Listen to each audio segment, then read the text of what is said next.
Bitcoin has officially closed its weekly candle below the 50 weekly moving average for the first time this cycle. I want to get into a video here explaining what that has meant in prior cycles and what that's going to mean for the rest of this cycle and the reality of the situation, and some things that have happened in the prior cycles that are happening in this cycle down to a T. And I'm going to start here with the 2017 to 2018 cycle. You can see we made initial contact with this 50 weekly moving average, and then we pumped back above it only to come back down and make contact again and using it as resistance. And this is where we closed the weekly candle below this 50 weekly moving average. Now we dumped down and ended up coming back up, trying to retest this. It ended up being resistance and putting us into the bear market. Now I want to go to the next cycle, 2021. We make first contact with this 50 weekly moving average right here. We pump back up and then dump down below it. Come right here trying to retest it. We dump back down even more and pump back up to try to retest it again. It gets proven as resistance and we dump back down into the bear market.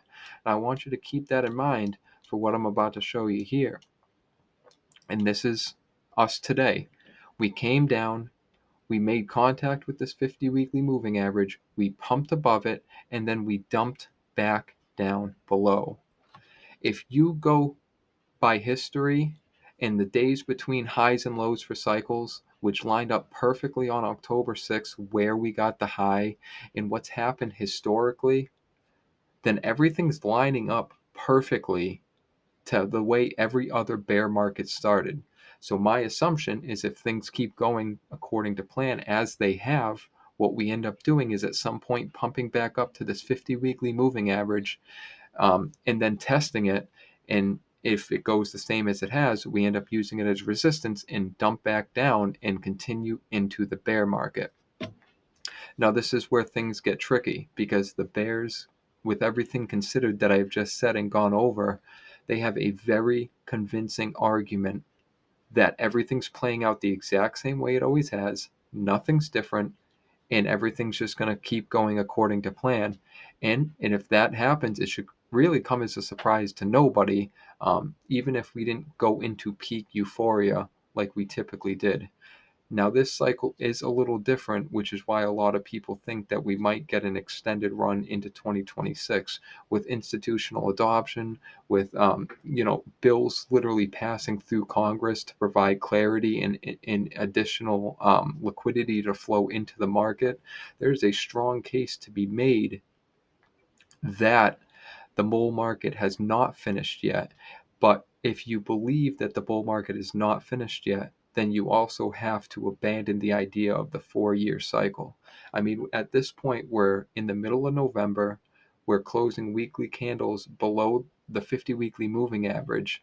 For us to have another run back up to new all-time highs or a continued cycle, then this cycle has to break, which could make sense because things are different in this run than they ever have been before. Now, with that being said, at the moment, I'm on the fence at about a 50-50 that history repeats and everything stays the same, or the market's being heavily manipulated right now and held down, and people's emotions are being played with, and people are going to get shaken out, and we ultimately end up recovering. And there's a really strong case to be made for both sides. We're in the middle of November now, so we don't have a lot of time left in Q4, or in the last couple months of the year, I should say.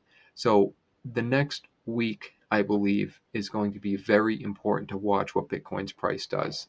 If we close a second weekly candle below the 50 weekly moving average, I think anybody who's on the fence is going to have to just admit that the cycle's over and we're heading to a bear market. And however you feel about the cycle, or whatever coins you didn't get to sell, it is what it is, and we're just going to have to accept what happened.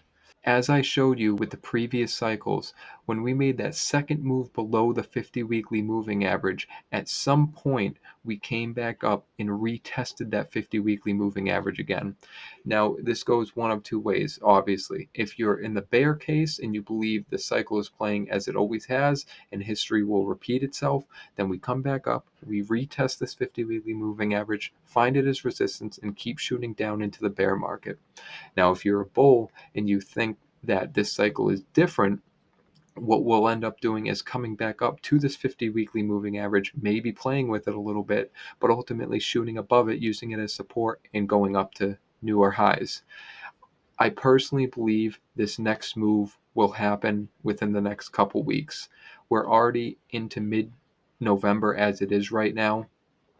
And considering that the government has been closed for 45 days and a lot of economic data hasn't been released, I believe we start getting flooded with a lot of that economic data. And what ultimately ends up happening here, I think, depends on what that economic data shows. If inflation's worse, if the labor market keeps weakening, if the economy isn't as strong as we think it is, then yeah, we could continue to shoot back into a bear market. But if we get good signs of a strong economy and the labor market's not as weak and we get some dovish signals from the Fed, then we have every chance to move back above and potentially go to new all-time highs, especially considering the SEC is going to be approving altcoin ETFs and crypto legislation. The Clarity Act is going to be passing in Congress over this next month or two.